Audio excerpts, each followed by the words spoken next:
लातूर तालुका के खंडापुर गांव में छात्रों की संख्या के बावजूद शिक्षकों की कमी के कारण स्कूल खुलने के पहले दिन ही ग्रामीण आक्रामक हो गए। गांव के पुरुष महिलाओं के साथ साथ बुजुर्गों ने जिला शिक्षा अधिकारी कार्यालय के सामने धरना प्रदर्शन किया। ग्रामीण शिक्षा अधिकारी कार्यालय के सामने तख्तियां लेकर बैठे और नारे लगाए। शिक्षा अधिकारी ने तुरंत संज्ञान लिया और लिखित पत्र दिया कि 1 महीने के भीतर समस्या का समाधान किया जाए। आमची शाळा आहे 1ली ते 7वी प्राथमिक शिक्षण विभाग आणि त्या शाळेमध्ये 7 शिक्षक पैकी एक शिक्षक समायोजनाच्या कामानिमित्त गेला, दुसरा शिक्षक बाल संगोपनासाठी आणि तिसरा शिक्षक तो पूर्णवेळ शिक्षकच नाही गावात। मग हे 6 महिन्यापासून गणित विज्ञानचा शिक्षक नसल्यामुळे मी शिक्षणाधिकारी भूतपूर्व शिक्षणाधिकारी फुटाणे मॅडम यांना कानावर टाकलं, त्यांच्या कल्पना दिली त्यांना, पण त्यांनी दुर्लक्ष केलं। पुन्हा मी लेखी पत्र दिलं मार्च महिन्यात, त्याला त्या पत्राला त्यांनी केळ्याची टोपली दाखवली।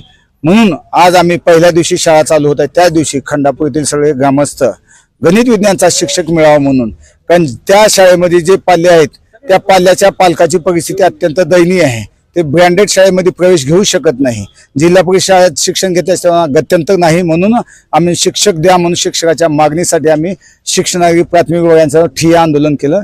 ठिय्या आंदोलन केल्यानंतर शिक्षण विभागाचे जे चार्ज त्यांच्याकडे मठपती साहेब त्यांनी आम्हाला लेखी आश्वासन लेखी पत्र दिलेलं आहे, 30 दिवसात तुम्हाला शिक्षक देतो। शिक्षकाची पद्धती ऑनलाईन आहे, त्याच्यामुळे 30 दिवसात तुम्हाला शिक्षक देतो लेखी पत्र घेऊन आम्ही आज खंडापूर ग्रामस्थांसहित इथं आले।